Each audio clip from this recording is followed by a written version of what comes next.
Hello everyone, this is Winter Alliance and I am back with another video.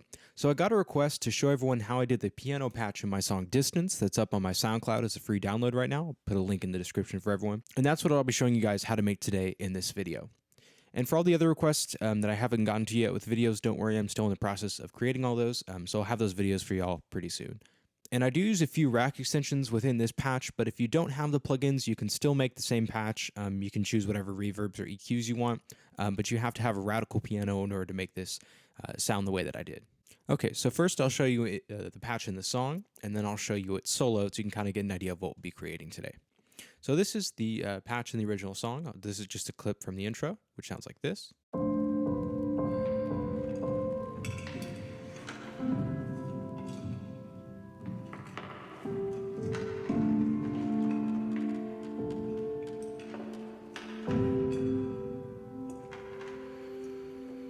And solo the patch sounds like this.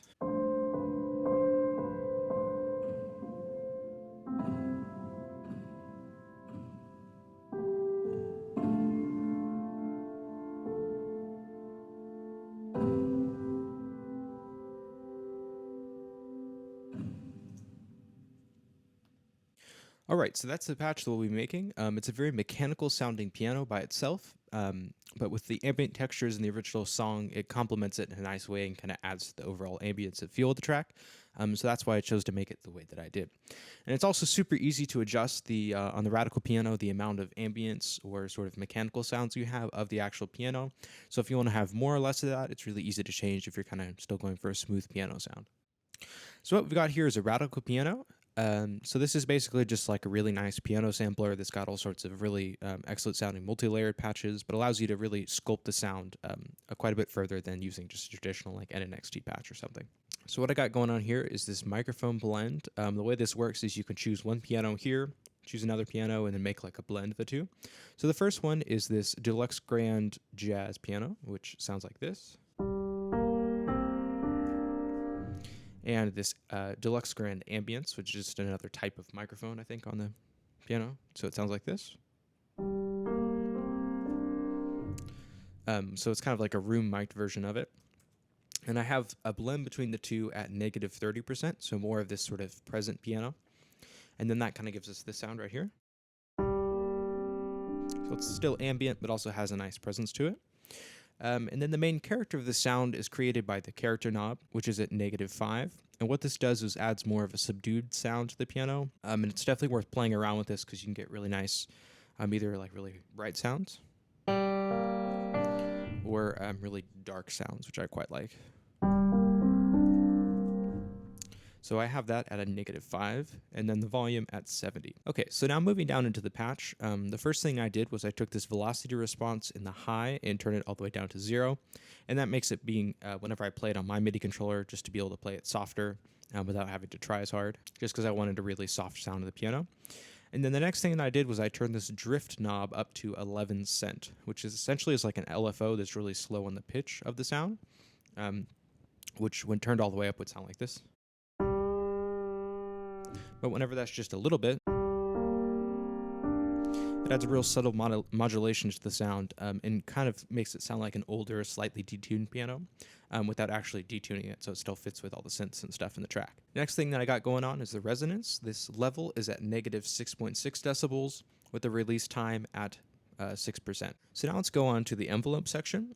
What I did here was the attack is at 0 because we want that initial transient of the hammer hitting the piano strings. And I turned the decay up to 62 to kind of give it a sustained sound without using the sustain pedal just because it was easier to use. And then I put the release at 50%. This helps give the piano a nice long sustained sound, even after I release the keys. Okay, so now let's move on to the mechanics of the piano. And this is where that mechanical sound of the piano comes from, and this is where you can kind of adjust how much of that you want. So the first one that I got going on is the key down at 8.3 decibels. What this is that initial sound that you have whenever you press the key. So it's kind of the hammer and the mechanics of it. So it sounds like this. And without it. And then the next one is the key up at 5.1 decibels, which is the mechanical sound whenever you release the actual key. So without that. So it's that end sound that you have, and again, that kind of adds to the mechanicalness and adds a nice ambience. The next one that I turned was the pedal all the way up. I don't think I actually used the sustain pedal in that song. Yeah, it doesn't look like I did. So that really doesn't do much, but essentially that increases the volume of the sustain pedal, which on this plugin actually does make a sound, which sounds like this. So hopefully you could hear that. But yeah, you can actually hear the sustain pedal hitting the strings whenever you press it down. So that's actually a super nice part about this piano plugin. Okay, so the next thing I got going on is this EQ. Honestly, this really doesn't do anything except turn up the entire volume of the track. But just so you guys have the same settings, I've got 3.4 decibels on the high, 2.7 on the mids, and 3.9 on the lows. Essentially, all this is really doing is just turning up the entire volume of the sound. I'm not entirely sure why I did it that way. Okay, so the next thing I got going on is some compression at an amount of 31%, and then the width all the way up because I wanted a real wide, lush sounding piano. Okay, so the next thing that I got going on is this Trident A-Range soft tube EQ. But you can really use any EQ here. You don't have to use this one. I just have it and really enjoy the sound of it, so I went ahead and used it. Taking the high frequency at 8,000 hertz down by 1 decibel. And essentially all these are is bells, much like on the M class or the SSL. So if you're trying to recreate this, just use like a wide Q and it'll get you the same type of sound. Okay, so the next one is a frequency at 3,000 on this mid. And I'm cutting that by 2.7 decibels. And then I go over here to 500 hertz, cut by 2.2 decibels. So it's a negative 2.2. And then I go to 100 decibels and cut by negative 2.4. The final two things that I did with the soft tube EQ was I went to this this high pass filter, and cut off everything below 25 hertz. And then I put the saturation at an amount of 0.41 just to add a little bit of analog saturation. Okay, so the next thing that I got going on is just some basic compression. Again, you can use any compressor here. I just really enjoy the sound of this one, so I went ahead and used it. Oh yeah, and actually this, before I move on, this equalizer before and after sounds like this. So it just kind of makes it sound a little bit cleaner. It's not too substantial, but it just kind of helps clean things up. Now let's move on to this compressor. So the input gain is at 6.1. The ratio is at 6.3, so pretty heavy compression. The attack is pretty slow. It's at 0.30, so it's a kind of mildly slow attack.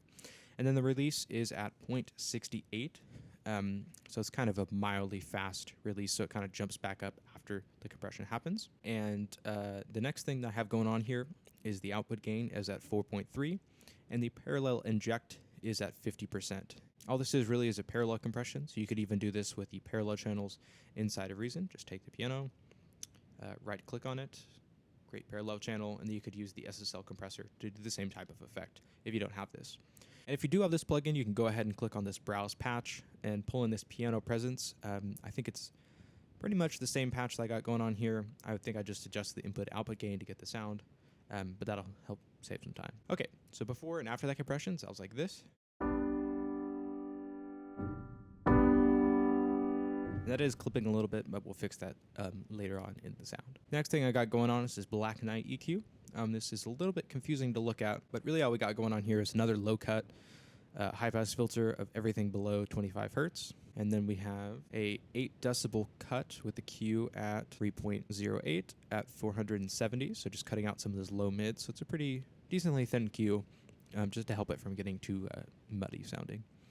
Then we got another 8 decibel cut, really thin Q at 19.04 at a frequency of 331.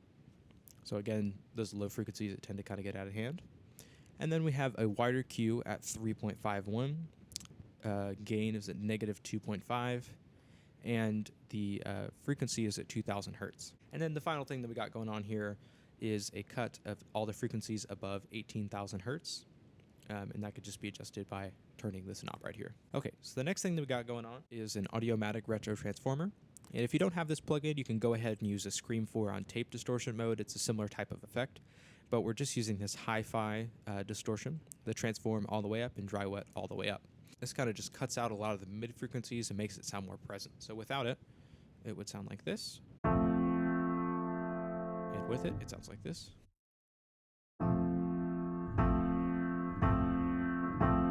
So it just kind of cleans things up. I think it has a mid scoop somewhere in there as well. Okay, so the next thing that we got going on is an equalizer. And this is just cutting out this really loud resonant frequency. This is at 319 hertz. gain is at -12, and the frequency Q is at 7.3. And that just kind of cleans the sound up. This frequency sounds like this.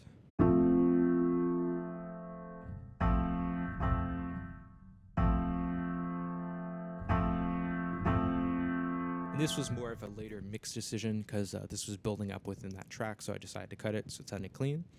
So you can probably cut a little bit less out of that if you've got a more minimal song or something. So yeah, so that's just what's going on with that.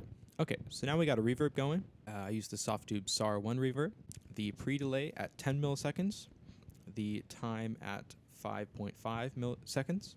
So it's a pretty long reverb. It's about 5.5 seconds long. The density is about halfway, so we kind of get a combination between this low, sort of broken apart, sparse sounding reverb, and then the real dense, high sounding reverb. Next, I have the tone at -58%, which provides much darker sounding reverb.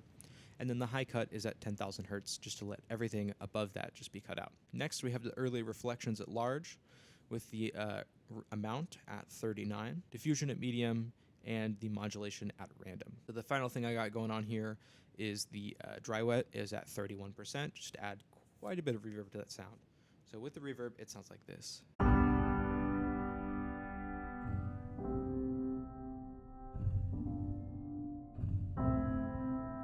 And that's quite a bit of reverb, but I really like ambient sounds that sound like they're taking place inside of a cave, so that's why I got that going on.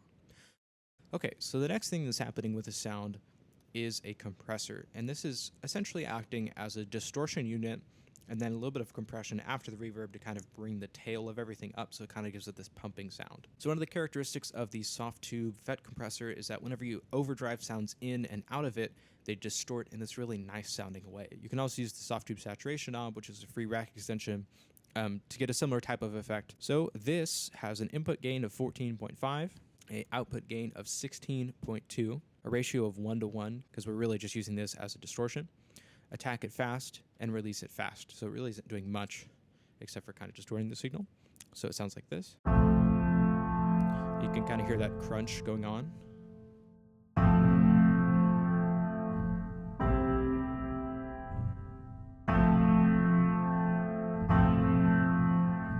So it just kind of adds a nice analog sound to the piano. Okay, so the last thing that I have is just a tiny bit of EQ with the SSL. I'm cutting out everything below 220. And then I have a low-pass filter cutting out everything above 12,000 hertz. And then I finally just have a little bit of equalization. So just kind of this high shelf cutting out everything at 3.5, the gain of 4. And then I have this bell that's on this E mode, which gives you a thinner Q. And the frequency is at 638. Gain is at -8.5, and the Q is at 2.5. And if it's not quite this thin, make sure to turn on the E mode. It'll get you a nice thinner Q on that, so you can kind of dial in that frequency a little bit more. Okay, so that's the sound all sorted. If you just want to take a look at those notes to see what I got going on here, just some basic chords, nothing too crazy. I just kind of messed around with it. But the main thing with this sound that really gives it its character is the fact that these velocities are so low. Some of these are even played with a velocity of 1. Which is as soft as you can possibly play those chords, but it really adds a nice ambience to the sound, and then you get this really soft piano sound, which is what I was going for in this song. Alright, so that's all for this video. If you liked the tutorial, don't forget to like and subscribe for more, and as always, feel free to drop a comment below if you have any questions or have any requests for future videos as well. And if you want to check out this song on my SoundCloud, I'll post a link to it, and you can grab it for free as in the video description. Alright, sounds good guys, and I will see you all next time.